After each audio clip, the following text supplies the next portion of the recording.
नमस्कार, जनवार्तामध्ये आपल्या सर्वांचं स्वागत। सर्वप्रथम पाहूया ठळक बातम्या।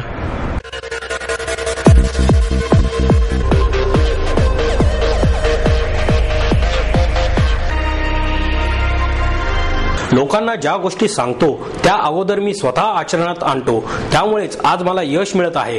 प्रसिद्ध ज्योतिष तज्ञ आदिनाथ साळवी यांचं प्रतिपादन। आमदार पंकजा मुंडे पालवे संपादित आणि अमेय प्रकाशनाच्या वतीने लोकनेता गोपीनाथ मुंडे पुस्तकाचे प्रकाशन।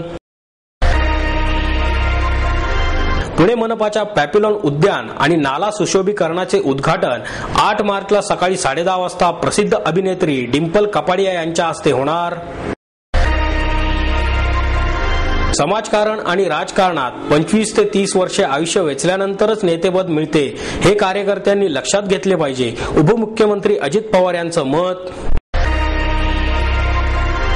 भविष्यात मनसे आणि राष्ट्रवादी काँग्रेसशी आघाडी करणार नाही, भाजपाचे लोकसभेतील उपनेते खासदार गोपीनाथ मुंडे यांचं प्रतिपादन। आणि प्रश्नाचे उत्तर माहीत नसेल तर तणाव निर्माण होतो, डॉक्टर ह.व्ही. सरदेसाई यांचं मत। लोकांना ज्या गोष्टी सांगतो त्या अगोदर मी स्वतः आचरणात आणतो, त्यामुळेच आज मला यश मिळत आहे, असे प्रतिपादन प्रसिद्ध ज्योतिष तज्ञ आदिनाथ साळवी यांनी केले। माझ्याकडे येणाऱ्या प्रत्येकाला ज्योतिषशास्त्राच्या माध्यमातून खूप काही देत असतो, मात्र लोकांना ज्या गोष्टी सांगतो त्या अगोदर मी स्वतः आचरणात आणत असतो। ही सगळी पार्श्वभूमी लाभल्यामुळेच आज यश मिळत आहे, असे मत प्रसिद्ध ज्योतिष तज्ञ आदिनाथ साळवी यांनी व्यक्त केले। समाजभूषण देवमाणूस पुरस्कार गौरव समितीच्या वतीने साळवी यांना वनमंत्री पतंगराव कदम यांच्या हस्ते समाजभूषण देवमाणूस पुरस्कार प्रदान करण्यात आला। त्यावेळी सत्काराला उत्तर देताना ते बोलत होते।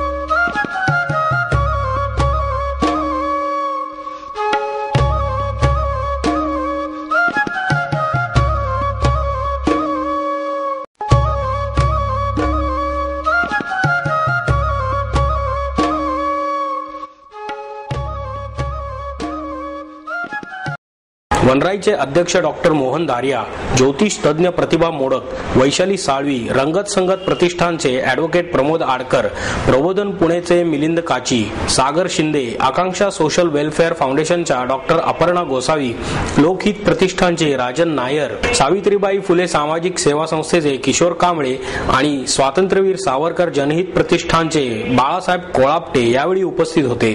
साळवी म्हणाले, अपघाताने ज्योतिषशास्त्रासारख्या क्षेत्रामध्ये येणे झाले, नंतर मात्र हेच ज्योतिष जगत गेलो। मुळात हे शास्त्र माणसाला दैववादी बनवत नाही, तर त्याला प्रयत्नवादी बनवत असते, परंतु त्याकडे दुर्लक्ष केले जाते। जीवन प्रवासात या शास्त्राचे मार्गदर्शन घेतले तर भरपूर आनंद मिळतो। त्यामुळे कोणाचे वाईट झाल्याची घटना आतापर्यंत नाही। मानवी जीवनातील तीव्र घटना उपायांनी सुटत जातात, तर अटळ घटनांपासून कोणाचीही सुटका होऊ शकत नाही। माझ्या आतापर्यंतच्या कार्यामध्ये मी लोकांना खूप देत गेलो, त्यामुळे अशा पुरस्काराने मला गौरवण्यात येत आहे, असेही ते म्हणाले। कुठे धावायला पाहिजे, कुठे थांबायला पाहिजे, याचं मार्गदर्शन करण्याचं कार्य ज्योतिषशास्त्रच करतं। तुम्हाला जर एखाद्या गावाला जायचं असेल, सोलापूरला जायचं असेल आणि तुम्हाला रस्ता जर बरोबर माहिती असेल तर तुम्ही कोणालाही न विचारता सरळ ठरलेल्या वेळेत ठरलेल्या ठिकाणी पोहोचू शकता। पण रस्ता जर माहित नसेल तर प्रत्येक वळणावरती तुम्हाला चौकामध्ये विचारायला लागतं की सोलापूरला जाणारा रस्ता हाच आहे का। आणि जर तुम्ही विचारत गेलात तर मला वाटतं तो प्रवास तुमचा सुखकर होईल। आणि जो स्वतःला अतिशहाणा समजतो तो म्हणतो जाऊ सरळ जाईल सोलापूरला, आणि मग तो फसतो। तसं जीवनाचं आहे। हा जीवनाचा प्रवास करताना जीवनाच्या प्रत्येक टप्प्यावरती जर आपण ज्योतिषशास्त्राचं मार्गदर्शन घेतलं तर जीवन हे सुखकर होतं, आनंददायी होतं, यशस्वी होतं। मला सांगायला आनंद होईल की ज्योतिष पाहिल्याने कोणाचा मृत्यू होत नाही, ज्योतिष पाहिल्याने कोणी आत्महत्या करत नाही, ज्योतिष पाहिल्यामुळे कोणाचं वाईट झालं असं कधी होत नाही, झाला तर फायदाच होतो। कदम म्हणाले, ज्योतिषशास्त्राच्या मार्गदर्शनाची प्रत्येकाला गरज असते. तेच आवश्यक मार्गदर्शन साळवी करत आहेत. आपला समाज हा निष्ठेवर आहे हे सर्वप्रथम आपण लक्षात घेतले पाहिजे. भविष्यावर विश्वास ठेवून पुढे जावे असे आयुष्यामध्ये मी कधीही केले नाही. मात्र कित्येक अशा घटना असतात की ज्यामुळे शास्त्र असावे असे वाटते. अनेकांना त्याचे महत्त्व कळते, परंतु माझ्या आयुष्यात असा अनुभव मी कधी घेतला नाही.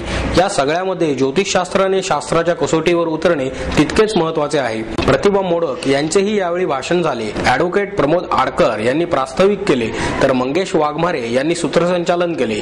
या कार्यक्रमानंतर ज्येष्ठ संगीतकार अनिल मोहिले यांची संगीत रजनी झाली.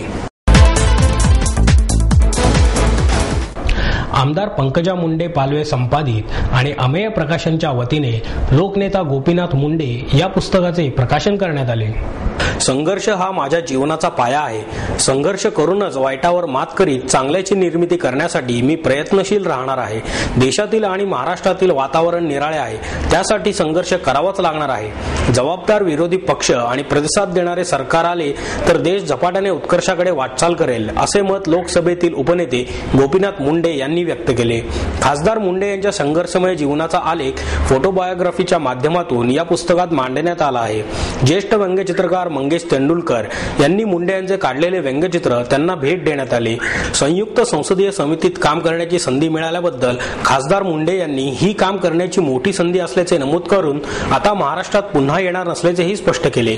मधु दंडवते, मधु लिमये, सोमनाथ चॅटर्जी आणि अटल बिहारी वाजपेयी यांच्यासारखे उत्तम संसदपटू होण्यासाठी प्रयत्न करणार असल्याची इच्छा मुंडे यांनी यावेळी व्यक्त केली.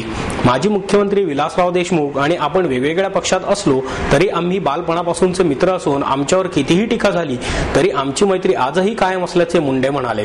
खासदार मुंडे यांनी त्यांच्या जीवनावर प्रभाव टाकणाऱ्या व्यक्ती म्हणून माजी पंतप्रधान अटल बिहारी वाजपेयी, लालकृष्ण अडवाणी, दिवंगत प्रमोद महाजन, श्रीपती शास्त्री, वसंतराव भागवत यांचा आवर्जून उल्लेख केला. पुणे मनपाचे उद्यान पॅपिलॉन आणि नाला सुशोभीकरणाचे उद्घाटन 8 मार्चला सकाळी 10:30 वाजता प्रसिद्ध अभिनेत्री डिंपल कपाडिया यांच्या हस्ते होणार आहे. पुणे मनपा विरोधी पक्षनेते आबा बागुल यांच्या वॉर्डात आणि त्यांच्या पुढाकाराने Parvati survey number 82/1, city survey number 1994 येथील 30,000 स्क्वेअर फूट मोकळ्या जागेत हे अभिनव फुलपाखरू उद्यान उभारण्यात आले आहे. देशातील बेंगलोर नंतरचे दुसरे फुलपाखरू उद्यान असून पुणे शहरात आता 100 उद्याने पूर्ण झाली असून बेंगलोरमध्ये 108 उद्याने झाली आहेत. लवकरच पुणे हे देशातील प्रथम क्रमांकाचे उद्यानांचे शहर बनेल अशी अपेक्षा आहे. या फुलपाखरू उद्यानात विविध जातींची सुमारे 10,000हून अधिक फुलपाखरे असून आपल्या देशात फुलपाखरांच्या 1500च्या आसपास तर महाराष्ट्रात 300च्या आसपास फुलपाखरांच्या जाती आहेत. त्यामधील सुमारे 70 ते 80 जाती या फुलपाखराच्या उद्यानात आहेत. या फुलपाखरांचे सरासरी आयुष्यमान 25 ते 30 दिवसांचे असते. पुण्यासारख्या शहरात इमारतींची संख्या वाढत असून फुलपाखरांना नैसर्गिकरित्या राहण्यासाठी जागा कमी होताना दिसत आहे. यासाठीच या फुलपाखरांच्या उद्यानाची निर्मिती करण्यात आली आहे. या फुलपाखरांना पक्षी भक्ष्य करतात. यासाठी या उद्यानात जाळांचे संरक्षण फुलपाखरांना देण्यात आले आहे. अंड, अळी, कोश आणि फुलपाखरू अशी सारी प्रक्रिया या उद्यानातच होत असून फुलपाखरांना आकर्षित करण्यासाठी विशिष्ट वनस्पतींची लागवड करण्यात आली आहे. येथील मनोहारी रंगसंगती, फुलपाखरांचा सहवास आणि निसर्गरम्य परिसर यामुळे मनःशांती लाभते. लहान मुलांना मोठा आनंद मिळतो. हे उद्यान रोज सर्वांसाठी सकाळी 6 ते सायंकाळी 6 या वेळेत खुले असेल. या उद्यानाच्या उद्घाटनाबरोबरच तेथून वसंतराव बागुल उद्यानापर्यंतच्या नाला सुशोभीकरणाच्या दुसऱ्या टप्प्यातील 1 किलोमीटर लांबीच्या नाला सुशोभीकरणाचे उद्घाटनही करण्यात येणार आहे. येथे दुतर्फा आकर्षक वनस्पती आणि वृक्षारोपण करण्यात आले असून जॉगिंग ट्रॅकही आहे. दर शनिवारी आणि रविवारी संध्याकाळी 7 ते रात्री 10 या वेळेत या मार्गावर लाईट आणि साऊंडचे आयोजन नागरिकांसाठी करण्यात आले आहे. त्यामुळे फुलपाखरांच्या उद्यानाप्रमाणेच सुशोभित केलेल्या नाल्याच्या या 1 किलोमीटरच्या पट्ट्यातही फुलपाखरे नागरिकांचे आकर्षण बनतील. पुण्यात असा प्रकल्प पुणे मनपा विरोधी पक्षनेते आणि या वॉर्डचे नगरसेवक आबा बागुल यांच्या प्रयत्नामुळे प्रथमच आकारास येत आहे. यावेळी बोलताना नगरसेवक आबा बागुल म्हणाले, समाजकारणात आणि राजकारणात 25-30 वर्षे आयुष्य वेचल्यानंतरच नेतेपद मिळते, हे कार्यकर्त्यांनी लक्षात घेतले पाहिजे, असे मत उपमुख्यमंत्री अजित पवार यांनी व्यक्त केले. ॲडव्होकेट राम कांडगे यांनी लिहिलेल्या लोकनेते शरदराव पवार या ग्रंथाचे प्रकाशन बालगंधर्व रंगमंदिरात अजित पवार यांच्या हस्ते झाले। या प्रसंगी ज्येष्ठ स्वातंत्र्य सेनानी आणि रयत शिक्षण संस्थेचे अध्यक्ष ॲडव्होकेट रावसाहेब शिंदे, विधानसभेचे अध्यक्ष दिलीप वळसे पाटील, वनमंत्री डॉक्टर पतंगराव कदम, महापौर मोहनसिंग राजपाल, पिंपरी चिंचवडचे महापौर योगेश बहल, जिल्हा परिषदेच्या अध्यक्षा सविता दगडे, आमदार विलास लांडे, अशोक पवार, बापू पठारे, दिलीप मोहिते, अंकुश काकडे आदी उपस्थित होते। शरद पवार मुख्यमंत्री असतानाही आणि आताही दिवसातील 18 तास काम करतात, लोकांना भेटतात। त्यांचा हा गुण कार्यकर्त्यांनी आत्मसात केला पाहिजे। जातीपातीचे, नात्यागोताचे राजकारण न करणारी लोक राजकारणात आता हाताच्या बोटावर राहिली आहेत आणि त्यापैकी एक शरद पवार आहेत। त्यांनी तळागाळातील लोकांच्या विकासासाठी नेहमीच प्रयत्न केले, असेही अजित पवार यांनी सांगितले। आपल्या देशाला, समाजाला तथाकथित पंडित, शिमगा, बदनामी हे 3 प्रकारचे कर्करोग झाले आहेत, ज्यामुळे विकास आपल्यापासून दूर चालला आहे, असे सांगत ॲडव्होकेट शिंदे म्हणाले, शरद पवारांनी केवळ पुस्तकी ज्ञानात न रमता बाहेरच्या ज्ञानात समरस होण्याचा प्रयत्न केला। राजकारणात असलेल्या वाचनाचा व्यासंग आता कमी होत चाललेला आहे, अशी खंतही यावेळी त्यांनी व्यक्त केली। वळसे पाटील म्हणाले, बिहार, उत्तर प्रदेश, गुजरात सारख्या राज्यात बहुमताच्या जोरावर एखादा पक्ष येतो आणि विकासाची गंगा वाहू लागते। असा प्रयत्न शरद पवार यांनी महाराष्ट्रात केला, मात्र त्याला आपल्याच लोकांनी साथ दिली नाही, असेही वळसे पाटील यांनी सांगितले। भविष्यात मनसे आणि राष्ट्रवादी काँग्रेसबरोबर आघाडी करणार नाही, असे प्रतिपादन खासदार गोपीनाथ मुंडे यांनी केले। भाजप आणि शिवसेनेची युती ही हिंदुत्वावर आधारित असून छोट्या छोट्या कारणांवरून ती तुटणार नाही। पुण्यात स्थायी समितीच्या निवडणुकीत भाजपला राष्ट्रवादीच्या सहकार्याने यश आले असले तरी भविष्यात मनसे आणि राष्ट्रवादी काँग्रेसबरोबर आघाडी करणार नाही, असे भाजपचे लोकसभेतील उपनेते खासदार गोपीनाथ मुंडे यांनी स्पष्ट केले। पुणे येथे एका कार्यक्रमाच्या निमित्ताने आले असता पत्रकारांनी मुंडे यांना शनिवारी झालेल्या पुणे मनपा स्थायी समितीतील नव्या पॅटर्न संदर्भात छेडले असता त्यांनी युतीवर त्याचा परिणाम होणार नसल्याचे सांगितले। पुण्याचे खासदार सुरेश कलमाडी यांची प्रतिमा मलिन झाली आहे। राज्याच्या राजकारणापेक्षा भाजपबरोबर जाणे बरे म्हणून पुण्याच्या स्थायी समितीच्या निवडणुकीत अन्य पक्षांनी भाजपला सहकार्य केले आहे। आम्हाला पुण्याचा विकास महत्त्वाचा आहे। शहरात सुधारणा आणि विकास आम्ही करू इच्छितो। पक्षीय राजकारण बाजूला ठेवून विकासासाठी आम्ही प्रयत्नशील आहोत। असे असले तरीही भविष्यात राष्ट्रवादी आणि मनसे यांच्याशी युती होणार नाही, असे मुंडे म्हणाले। लाल महालातून काढण्यात आलेल्या दादोजी कोंडेव यांच्या पुतळ्याविषयी विचारलेल्या प्रश्नांवर खासदार मुंडे म्हणाले, दादोजी कोंडेव यांचा पुतळा पुन्हा लाल महालात बसवण्याची आमची भावना आहे, पण आमच्याकडे सध्या तरी स्पष्ट बहुमत नाही, असेही त्यांनी सांगितले। हे स्थानिक राजकारण आहे, त्याचा हे पुण्यापुरतंच हे स्थानिक राजकारण आहे, पुण्यापुरताच मर्यादित प्रश्न आहे। त्यामुळे याचा काय महाराष्ट्राच्या देशाच्या राजकारणावर काही परिणाम होईल किंवा नवी समीकरणं होतील किंवा समीकरण करण्यासाठी हे झालेलं नाही। इथे काँग्रेस नको आहे आणि कलमाडीची ज्या प्रकारची प्रतिमा आता CWG मुळे झालेली, तेव्हा त्यांना त्यांच्यासोबत जाणं हे राष्ट्रवादीला पटलेलं नाही। काँग्रेसपेक्षा भाजप बरी असं त्यांनी निवड केली। आता आम्हाला मतं दिली तर आम्ही घेणारच राजकारणामध्ये, त्यामुळे याच्या संबंधी काही राष्ट्रवादी, मनसे वगैरे असं काही समीकरण झालेलं नाही। आम्ही तर पडणार आहे म्हणून उभं राहिलो, पण आम्हाला काँग्रेस नको म्हणून राष्ट्रवादीने मतदान दिलेलं आहे। बरं, जरी आता जे झालं ते झालं, परंतु आम्ही या शहरामध्ये आता स्टँडिंग कमिटीचा आमच्याकडे चेअरमनशिप आहे। या शहरामध्ये सुधारणा व्हावा, विकास व्हावा, यामध्ये कॉर्पोरेशनमध्ये पक्षीय राजकारण न करता सगळ्यांना सोबत घेऊन त्या संबंधीच्या या शहराच्या विकासाचा विचार करू।